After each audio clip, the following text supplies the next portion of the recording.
Bismillahirrahmanirrahim. Assalamualaikum warahmatullahi wabarakatuh. Al-Fatihah ila ruhi Sayyidina wa Habibina wa Syafi'ina Rasulillah Sayyidina Muhammad bin Abdullah sallallahu alaihi wa ala alihi wa sahbihi wa azwajihi wa dhurriyyatihi.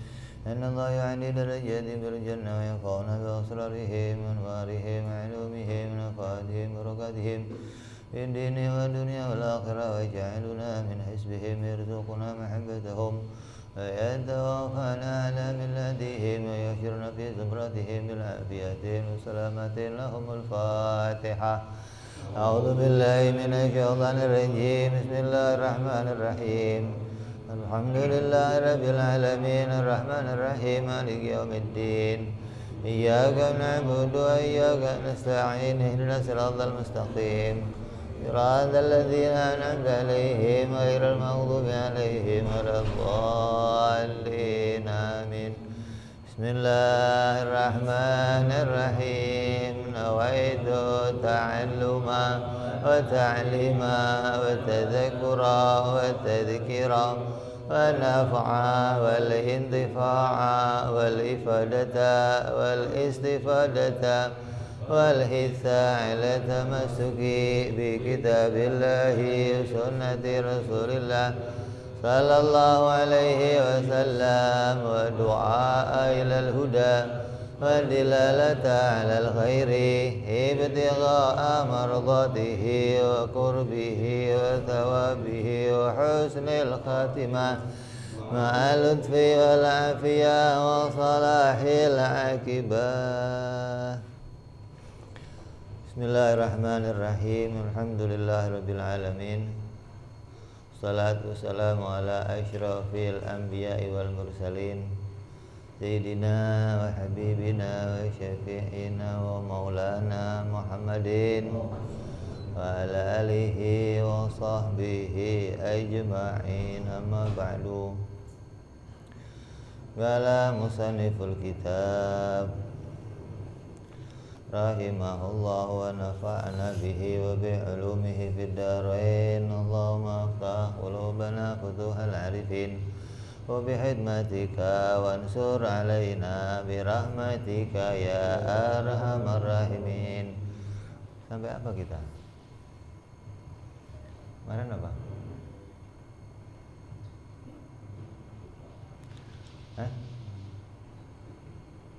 Apa kemarin? Syariah, thariqah, hakikat udah belum? Kemarin itu?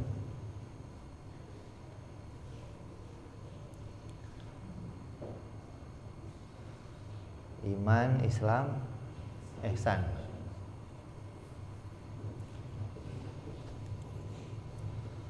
Jadi isinya agama ada berapa? 3. Kalau ditanya, "Ente punya agama enggak?" Punya agama. Isinya apa? Ya harus tahu jawab, jangan pokoknya ada sholatnya, ada puasanya, itu mah enggak ngerti agama namanya.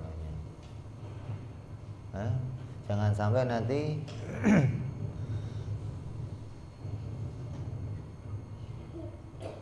terkena pernyataannya orang-orang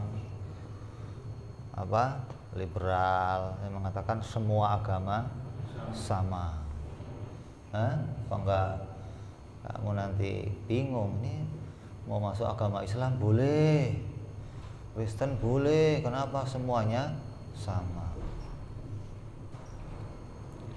Kalau mereka mengatakan semua agama sama, samanya dari arah mana itu? Mengajarkan kebaikan.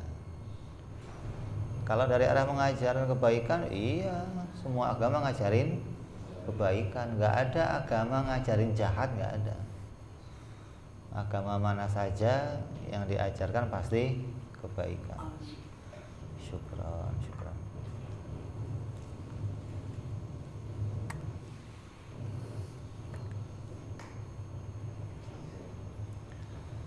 Enggak, kalau dari arah semua agama ngajarin kebaikan, maka mereka dengan itu bikin slogan semua agama sama. Padahal agama itu isinya bukan hanya ngajarin kebaikan, tapi ada juga agama itu isinya ibadah, ketaatan, kepatuhan. Ada juga isinya keimanan. Di agama isinya berapa? 3. Ada kepatuhan namanya Islam, ada keimanan namanya rukun iman, keyakinan, akidah, prinsip-prinsip.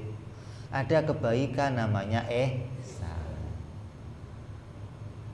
Nah, dari 3 ini nggak dimiliki oleh yang lain. Yang punya 3 ini hanya agama Islam. Coba kamu lihat gimana kepatuhannya orang Islam. Oh, patuh banget. Apa patuhnya? Urusan sholat jamnya sama, menghadapnya sama, jumlah rakaatnya sama, menutup auratnya sama, menghadapnya sama. Itu peraturan namanya, bentuk kepatuhan kepada Tuhannya. Bukan kalau sholat gimana? Ya terserah, mau jam berapa aja boleh, rakaatnya berapa aja boleh, pakaiannya gimana, apa aja boleh. Itu bukan kepatuhan namanya.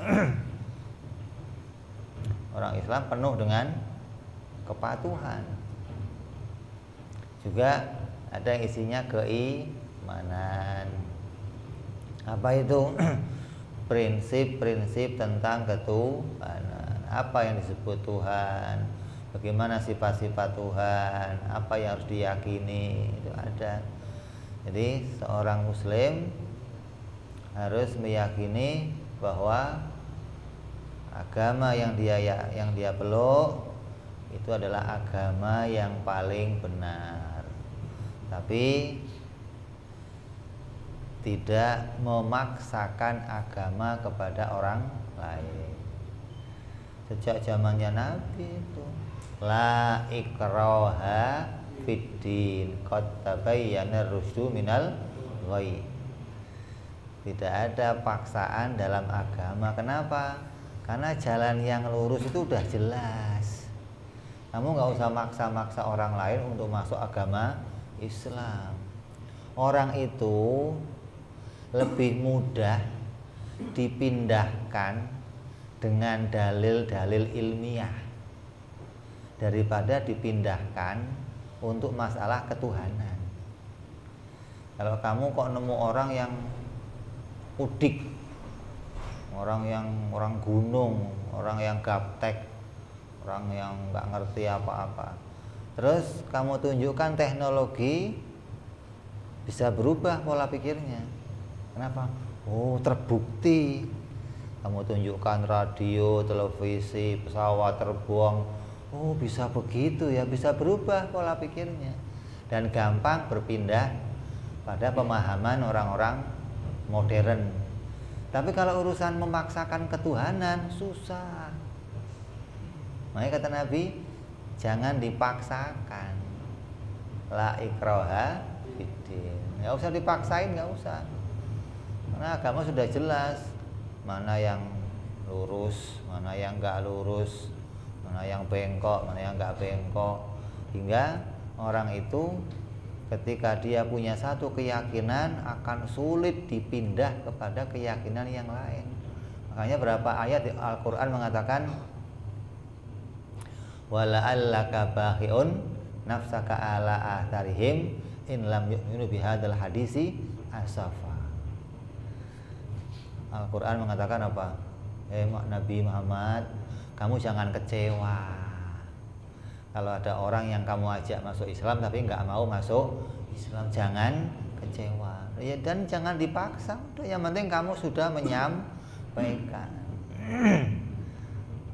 Makanya kita harus tahu bahwa sebuah agama itu isinya ada 3. Dan tiap-tiap seseorang yang mukallaf diperintah membangun agamanya masing-masing. Hingga kita harus mendirikan pada diri kita rukun iman, rukun Islam dan ihsan. Ketika tiga ini terbangun, maka kita termasuk membangun agama. Sudah kita jelaskan kemarin caranya membangun Islam dengan apa? Dengan amaliyah, dengan anggota badan. Sholat ya dengan ibadah, haji ya dengan gerakan badan, zakat, semuanya bentuk amaliyah, bentuk kepatuhan kepada Allah Subhanahu wa ta'ala dikerjakan dengan anggota badan.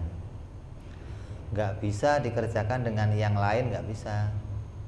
Sholat diganti dengan eling, ya nggak bisa. Udah cukup saya sholat kepada Allah pakainya eling, inget aja lah kepada Allah, nggak bisa. Harus sholat ya pakai gerakan, ada ruku, sujud, i'tidal, tahiyat, salam, itu namanya sholat. Nggak bisa sholat diganti dengan yang lain. Haji ya harus ke Mekah, nggak bisa haji diganti dengan yang lain, nggak bisa. Zakat, puasa, itu semua dikerjakan dengan anggota badan. Terus iman, caranya iman kepada Allah bagaimana? Ya harus cari dalil, harus berpikir. Kalau nggak mikir gimana? Ya nggak bisa nemu, nggak bisa caranya iman kepada Allah pakai kira-kira, nggak bisa. Atau pakai feeling. Nih, perasaan saya Tuhan itu ada, kok perasaan saya? Nggak bisa kamu iman kepada Allah dengan perasaan, nggak bisa. Atau iman kepada Allah dengan katanya orang lain. Harus iman kepada Allah caranya dengan dalil. Cari buktinya apa? Buktinya adanya Allah. Apa buktinya kalau Allah itu Tuhan? Bukan hanya ikut katanya orang tua. Kata bapak saya Allah Tuhan. Nah kalau kata bapak kamu itu benar, nanti tiap bapak benar semua dong. Tiap anak itu katanya bapaknya, anaknya orang Kristen kata bapaknya, anaknya orang Hindu kata bapaknya, anaknya orang Buddha kata bapaknya. Apa kalau kata bapaknya benar pasti benar semua? Kan nggak begitu. Jadi caranya iman kepada Allah gimana? Harus dengan nazar shahih, berpikir yang benar, berpikir tentang dalil. Makanya Allah katakan inna fi khalqis samawati wal ardi wa ikhtilafil laili wan nahari la ayatin li ulil albab. Sungguhnya dalam penciptaan langit dan bumi, perubahan siang dan malam itu jadi tanda bagi orang yang mau berpikir, tanda bagi orang yang berakal. Kalau kamu melihat langit, bumi, lihat perubahan, kamu akan nemu ini pasti ada yang menciptakan. Itu dalil namanya. Itu caranya iman kepada Allah begitu. Bukan yang penting yakin aja. Nah, yang diyakini apa? Yang penting yakin aja. Kalau modalnya cuma yakin, semua agama juga modalnya yakin. Tapi yakinnya nggak pakai dalil. Maka yakin yang demikian namanya yakin-yakinan, bukan yakin beneran. Maka orang Islam nggak boleh modalnya cuma yakin. Yang dimaksud yakin itu adalah dengan ilmu. Kalau kamu punya pengetahuan, maka pengetahuan itu akan mengantarkan kamu pada keyakinan. Kalau nggak ada pengetahuan, nggak akan jadi keyakinan yang benar. Terus ihsan apa itu? Menyembah Allah seakan-akan melihat Allah. Bagaimana mempraktekkan Islam disertai iman. Ketika ngerjain ibadah disertai hatinya hadir mengingat kepada Allah, maka muncullah namanya ihsan. Kalau Islam doang nggak pakai iman gimana? Ya nggak ada ihsan. Iman doang nggak pakai amaliyah ya nggak jadi ihsan. Jadinya ihsan kalau kamu punya amaliyah, pekerjaan ibadah dikerjakan dengan iman, keyakinan, maka jadilah namanya ihsan. Kayak sholat zuhur, mau dalam keadaan sepi ya 4 rakaat, rame ya 4 rakaat. Emang kamu kalau sepi 2 rakaat gitu kalau zuhur? Berapa rakaat? 4. Kenapa tetap 4? Karena membangun ihsan.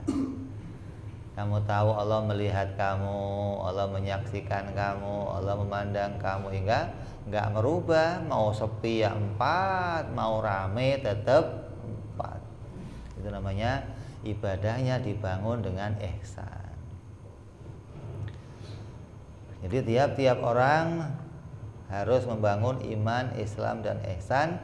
Ketiga ini namanya agama.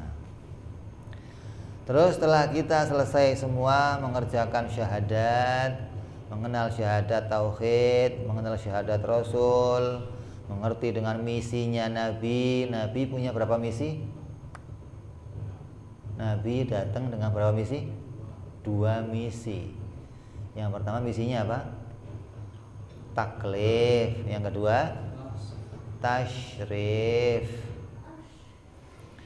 Maka orang yang syahadatnya sudah terbangun, yaitu dengan rukun syahadat. Berapa rukun syahadat? Rukun syahadat berapa? 5. Apa? Syahid, masyhud, masyhud bih, masyhud alaih, baru syahadat. Apa itu syahadat? Masyhud, ada yang menyaksikan. Siapa yang menyaksikan? Saya. Yang disaksikan Allah. Alat menyaksikannya apa? Hati. Yang disaksikan apanya?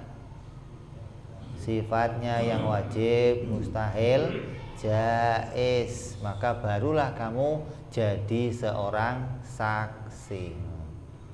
5 ini terpenuhi, baru kamu betul-betul bersyahadat. Kalau 5 ini nggak terpenuhi, kamu syahadat palsu namanya. Saya nyaksiin Allah. Ditanya alatnya apa, kamu nyaksiin. Bingung dia alatnya apa. Pakai mata nggak kelihatan, pakai kuping nggak kedengeran. Alatnya apa? Masa nyaksiin nggak ada alatnya, nyaksiin ya bukan saksi berarti. Oh, pakainya mata hati. Lah yang disaksikan apa? Bingung lagi. Udah alatnya nggak ngerti pakai apa. Yang disaksikan apa nggak ngerti. Tapi statusnya sebagai seorang, gimana mau jadi saksi? Jadi seorang saksi harus terpenuhi 5 ini. Saya ngaku sebagai saksi, saya menyaksikan adanya Allah. Apa alatnya? Mata hati. Yang disaksikan apa? Wajib, mustahil, jaiz pada Allah. Barulah kamu betul-betul seorang saksi. Terus nyaksiin Nabi ya begitu. Siapa yang bersaksi? Saya yang bersaksi. Yang disaksikan siapa? Nabi Muhammad SAW. Pakai apa alatnya? Mata hati. Menyaksikan apa? Yang wajib, yang mustahil, yang jaiz pada Nabi Muhammad SAW. Barulah kamu seorang saksi namanya. Orang yang sudah membangun 2 syahadat ini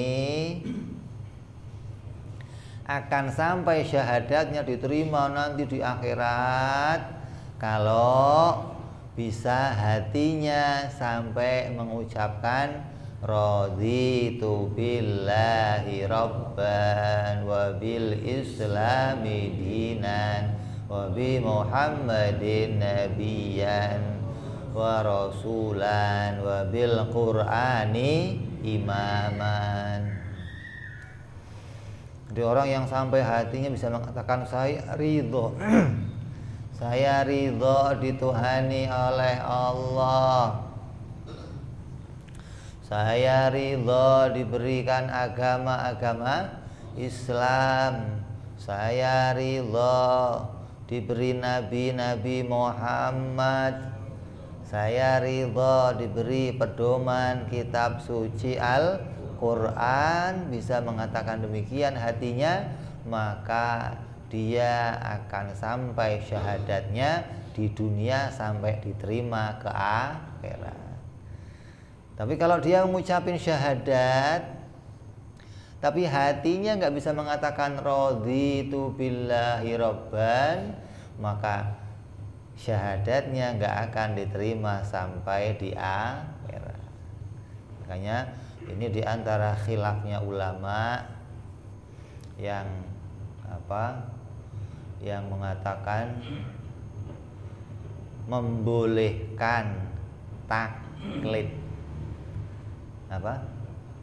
Membolehkan taklid, ikut-ikutan, dengan alasan kalau dia ikut-ikutan tapi hatinya bisa raditu billahi robba, tetap hasilnya sama.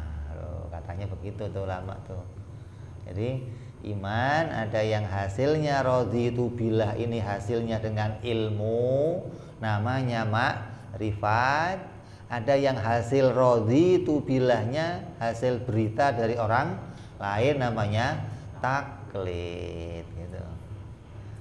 Saya mah ikut bapak saya, tapi saya ridho Allah Tuhan saya ridho Nabi Muhammad sebagai nabi saya ridho agama Islam sebagai agama saya ridho kitab Al-Quran sebagai kitab saya, maka dianggap dia Islamnya sah sampai ke akhirat.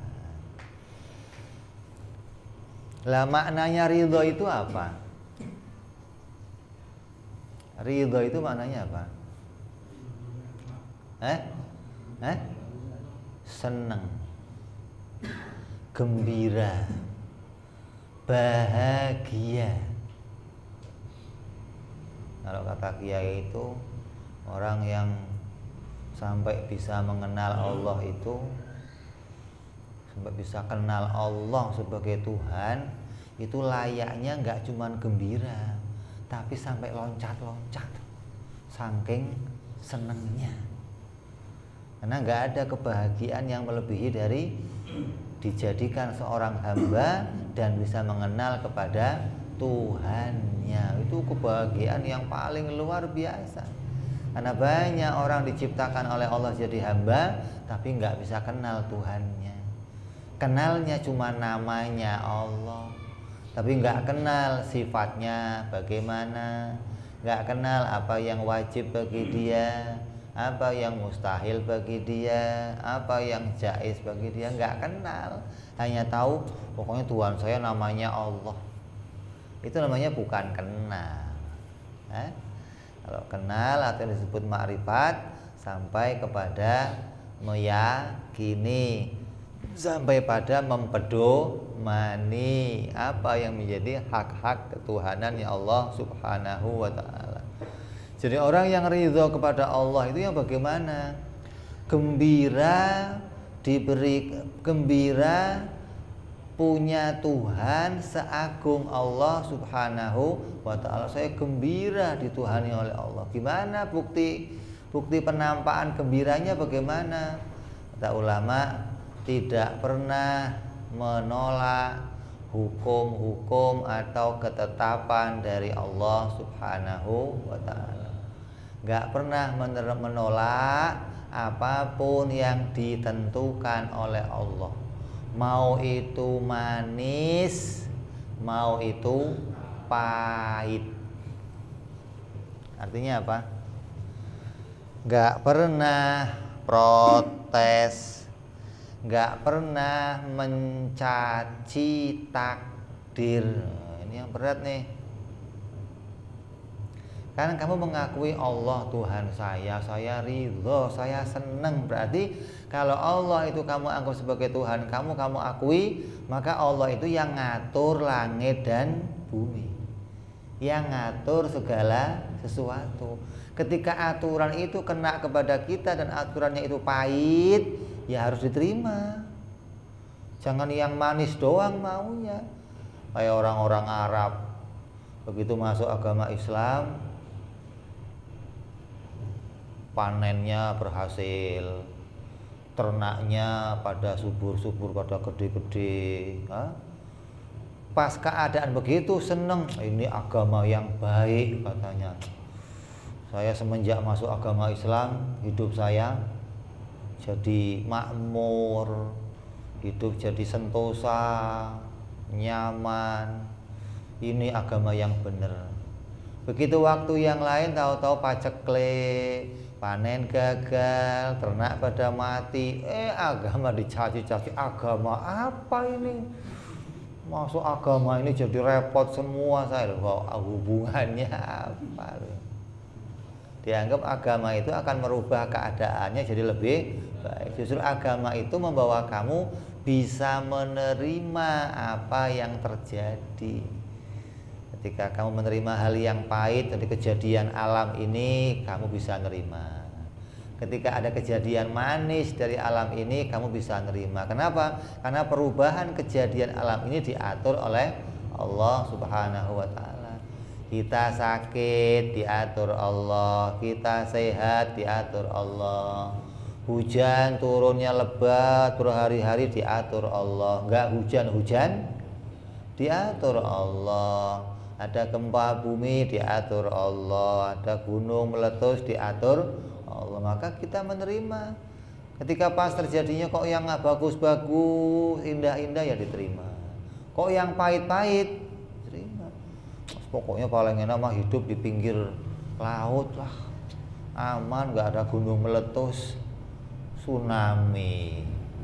Gunung meletus nggak ada, kenanya tsunami. Wah, di pinggir laut mah bahaya, nggak selamat, mendingan di atas gunung. Tanah longsor, gunung meletus, ya nggak ada tempat aman, nggak ada. Yang bikin kamu aman kalau kamu menerima diatur sama Allah Subhanahu wa Ta'ala. Berharap Allah melindungi kita, mengamankan kita, menjaga kita. Itulah gunanya agama untuk kita. Kalau kita nggak beragama, maka nggak akan pernah kembali kepada Allah Subhanahu wa Ta'ala. Jadi orang yang ridho kepada Allah itu orang yang tidak pernah menolak hukum-hukum Allah, baik yang manis maupun yang pahit. Tidak pernah mencaci takdir.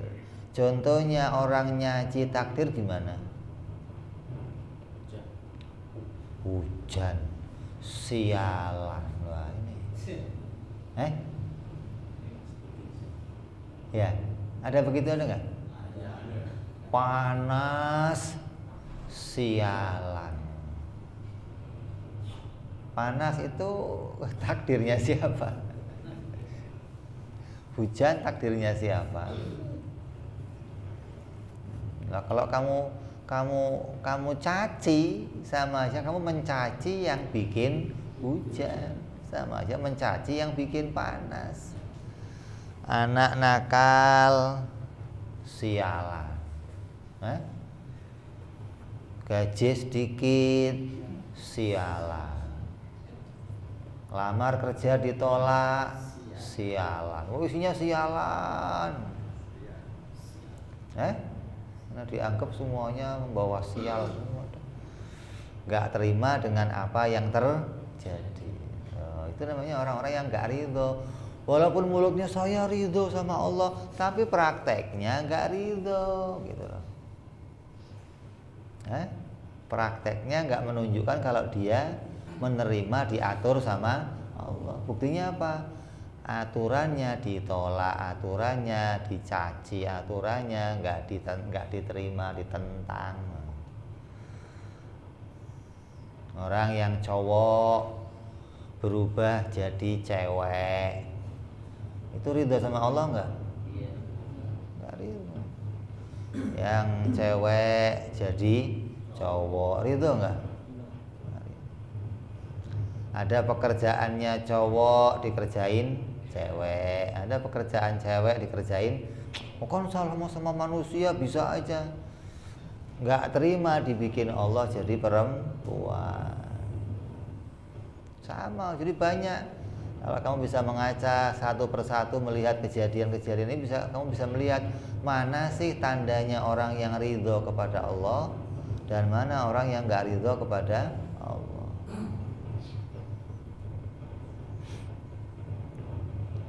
Lah harusnya gimana, Beb, kalau ada panas, ada hujan, ada yang begitu? Ya jangan dicaci. Panas ya panas. Ngomongnya apa? Ucapnya apa? Masya Allah. Bukan sialan panas. Masya Allah panas banget. Bukan sialan panas banget. Bukan Masya Allah. Masya Allah hujan lagi gitu. Masya Allah ini anak. Jadi yang terjadi kita kembalikan ini Masya Allah, ini terjadi atas kehendaknya Allah gitu loh. Jadi kita selalu ingat ini Allah yang menghendaki. Kenapa? Karena Masya Allahu kana wa ma lam yasha lam yakun.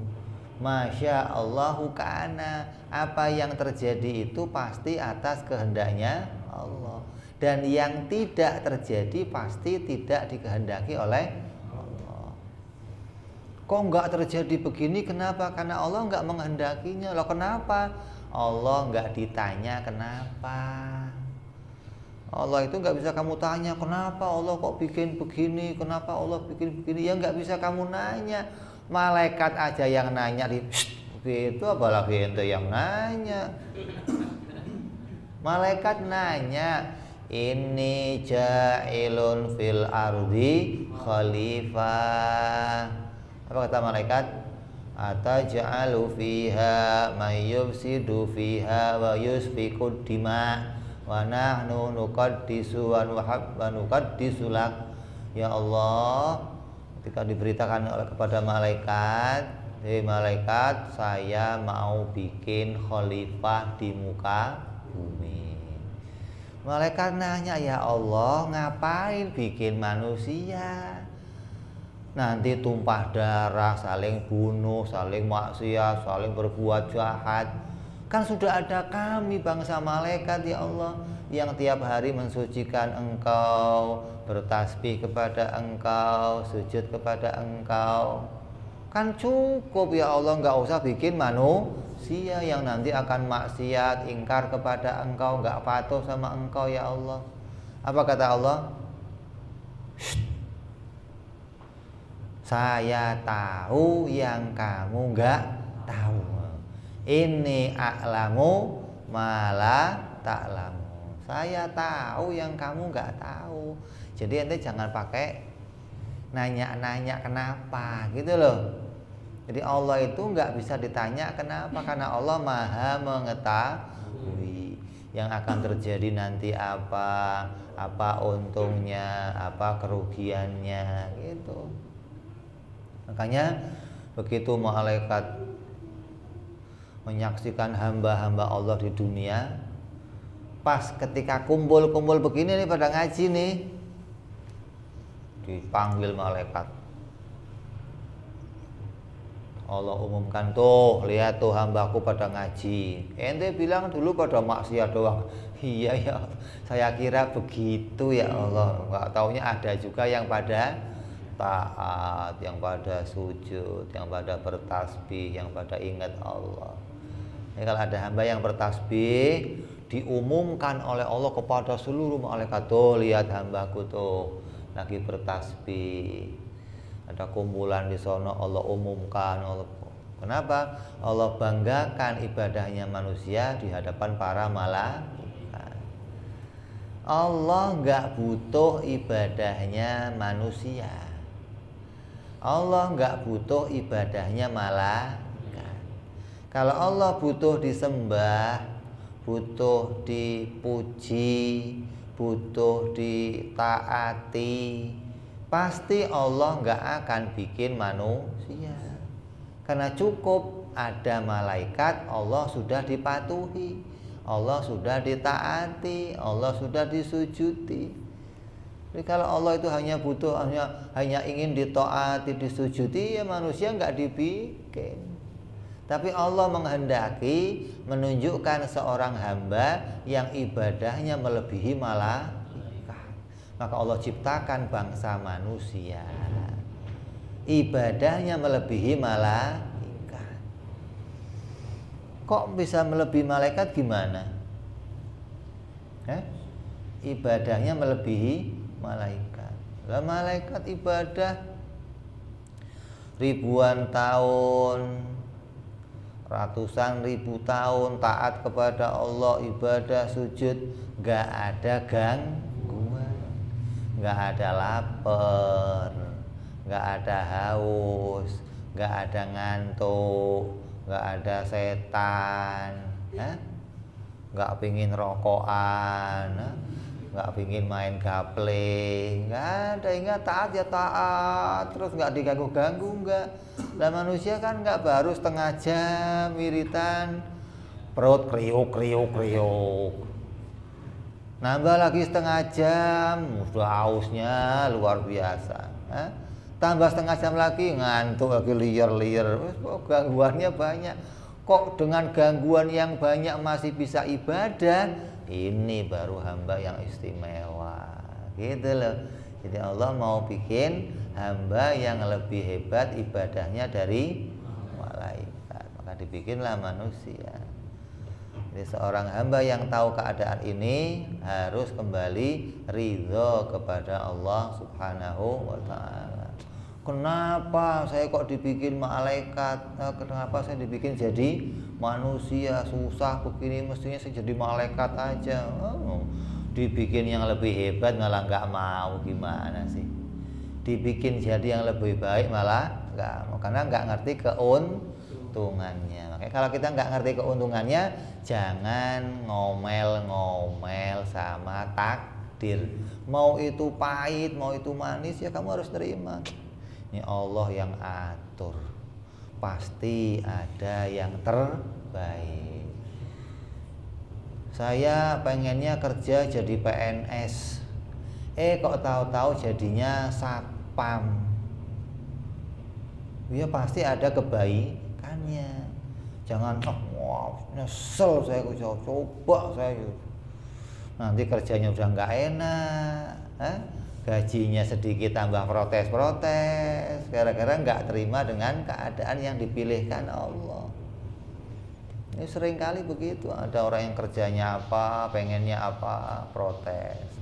Kawinnya dengan siapa, pengennya dengan siapa, protes. Banyak orang yang begitu udah pokoknya.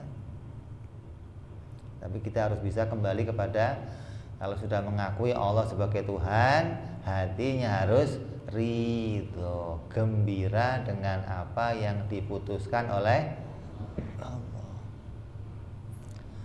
Terus ridho diberi Nabi semulia Nabi Muhammad Sallallahu Alaihi Wasallam. Kenapa? Gak ada Nabi yang lebih mulia dari Nabi Muhammad Sallallahu Alaihi Wasallam. Bahkan semua nabi-nabi, umat-umat terdahulu pengen jadi umatnya Nabi Muhammad Sallallahu Alaihi Wasallam. Kita yang nggak milih, nggak pernah pesen, nggak pernah order, ditentukan Allah jadi umatnya, dijadikan pengikutnya, dijadikan iman kepadanya. Ini harus satu kegembiraan. Dan kita ridho dengan apa yang jadi kemuliaan yang diberikan Allah kepada Nabi Muhammad Sallallahu Alaihi Wasallam. Bagaimana prakteknya ridho sama Nabi Muhammad? Ya mengidolakannya, gitu. Mengidolakan itu apa? Ya menjadikan dia sebagai panutan. Cara jalannya dia kayak apa, cari tahu. Cara makannya gimana, cara duduknya gimana, cara bergaulnya gimana, cara dagangnya gimana, cara kerjanya, itu diidolakan namanya. Orang yang mengidolakan Nabi Muhammad akan mengikuti apa yang menjadi bentuk aktivitasnya itu namanya idola. Ente mengidolakan pemain basket, yang kamu kerjakan apa? Walaupun kamu nggak bisa main basket, paling nggak kamu beli basketnya, taruh di rumah, taruh di kamar. Kenapa? Seneng gua. Walaupun nggak ikut main basket. Ente mengidolakan seorang pegulat, apa itu namanya? Smackdown. Entenya kurus, nggak bisa Smackdown, tapi idolanya sama pemain. Ya nggak perlu ente ikut Smackdown, nggak perlu. Ngomong idolakan, paling nggak apa? Di rumahnya ada bajunya, idola saya. Itu namanya mengagumi atau mengikuti apa yang menjadi pekerjaannya.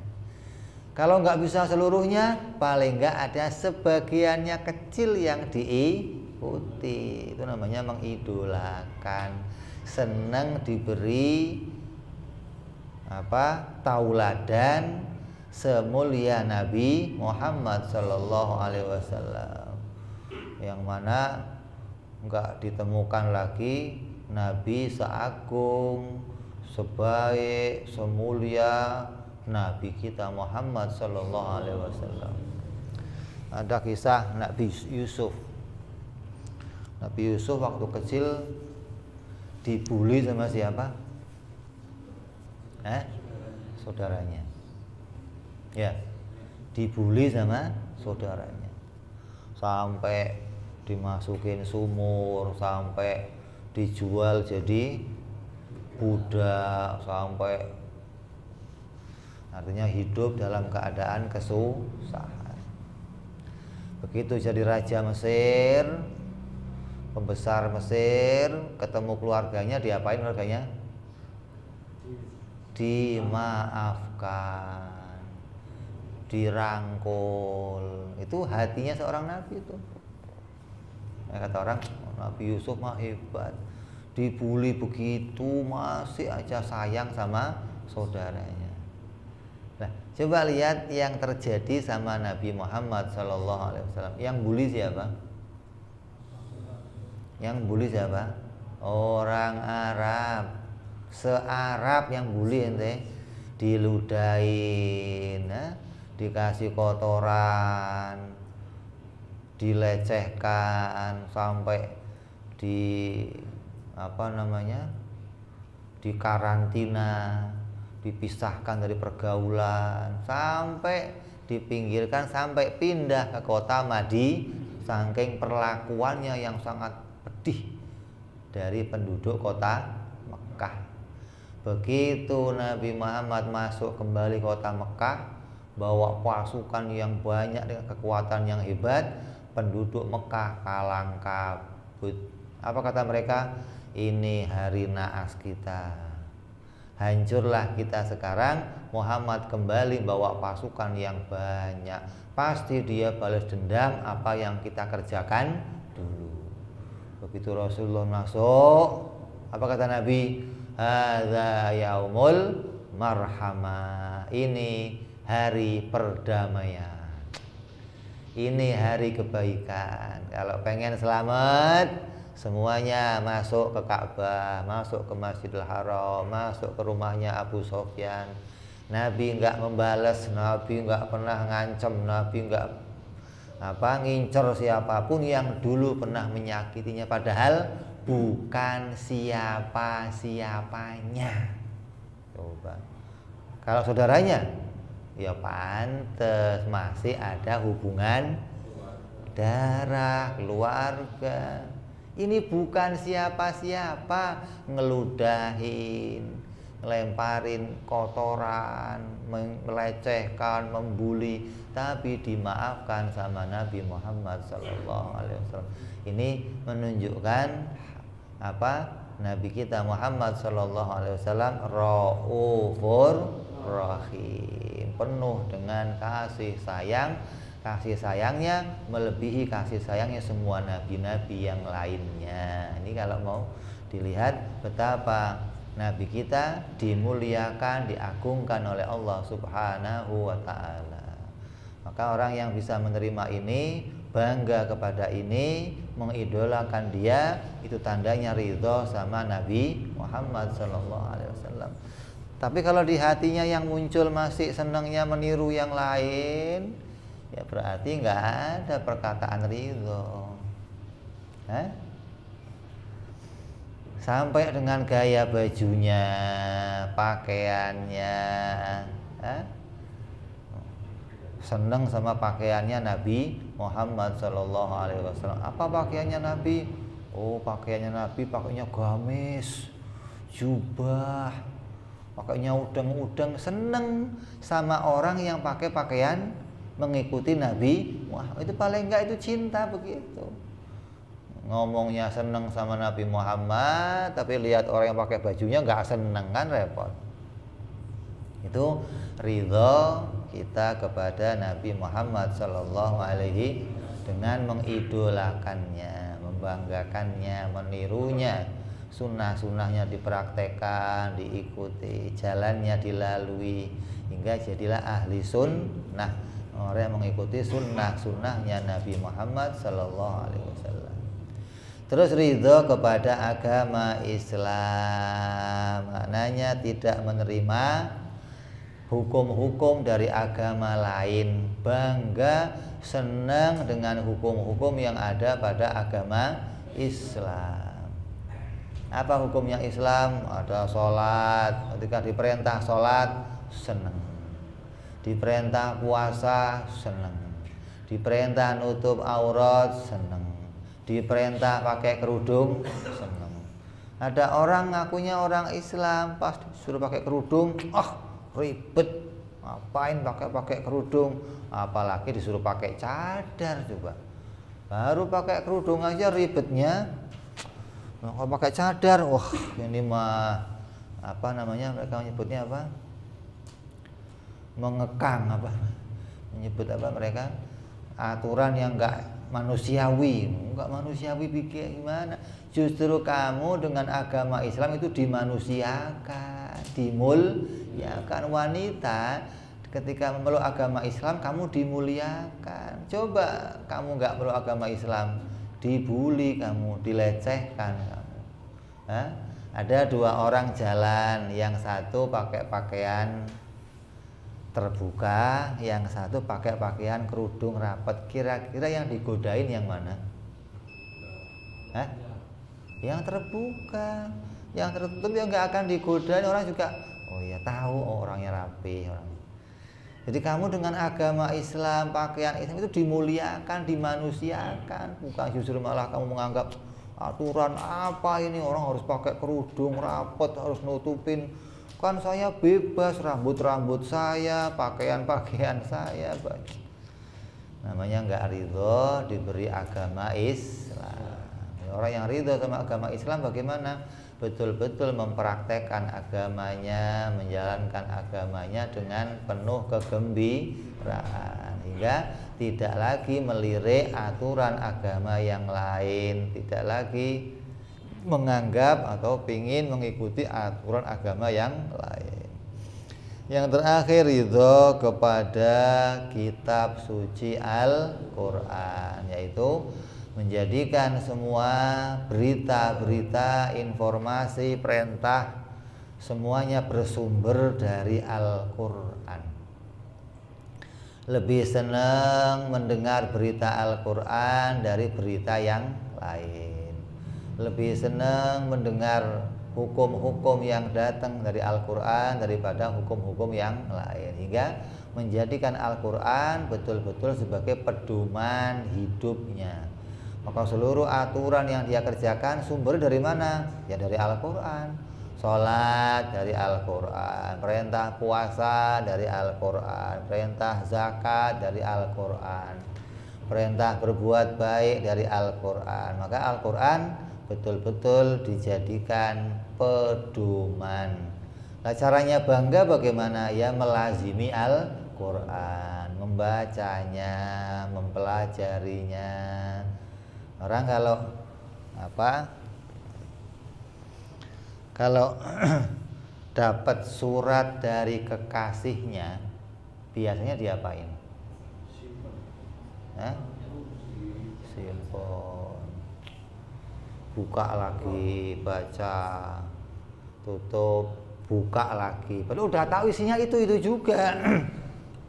Tapi dibuka lagi. Kenapa? Seneng gitu loh. Nah, orang begitu mendapatkan Al-Quran dari Allah. Ketika kamu hatinya mengatakan saya seneng dapat kitab suci Al-Quran, ya harus dipraktekkan rasa senengnya gimana.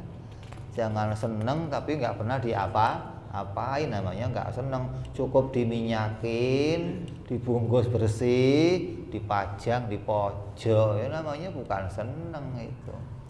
Orang yang seneng mestinya tiap waktu diperhatikan, dilihat, dibaca, dipelajari isinya hingga sampai betul-betul menjadi orang yang paham kepada Al-Quran.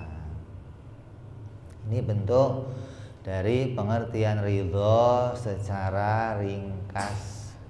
Artinya ridho adalah gembira hatinya seseorang dengan menerima Allah sebagai Tuhan dan menerima Nabi Muhammad sebagai utusan Allah, ridho diberi agama Islam, dan ridho kepada kitab suci Al-Quran.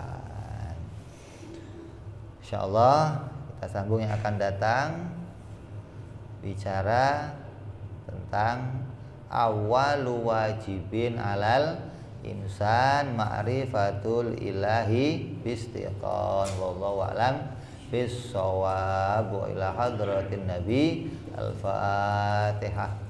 A'udzu billahi minasyaitonir rajim. Bismillahirrahmanirrahim.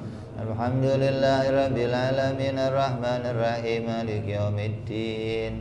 Iyyaka na'budu wa iyyaka nasta'in ihdinas siratal mustaqim. Siratal ladzina an'amta 'alaihim ghairil maghdubi 'alaihim waladdallin. Amin.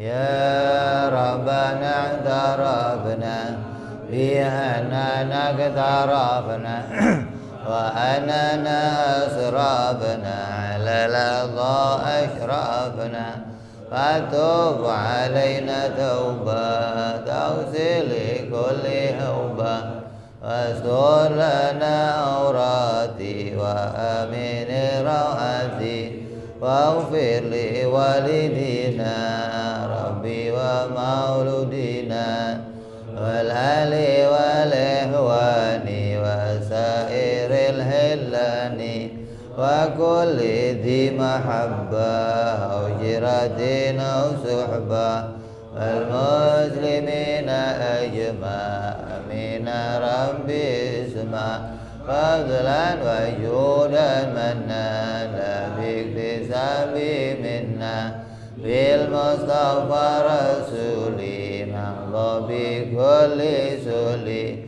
salla wa sallam rabbi alaihi andal habbi wa alihi wa sahbihi dada ta'si suhbi walhamdulillahi fil badi wa tanahi ana rabbika rabbil izzati amma yasifun salamun alal mursalin walhamdulillahi rabbil alamin.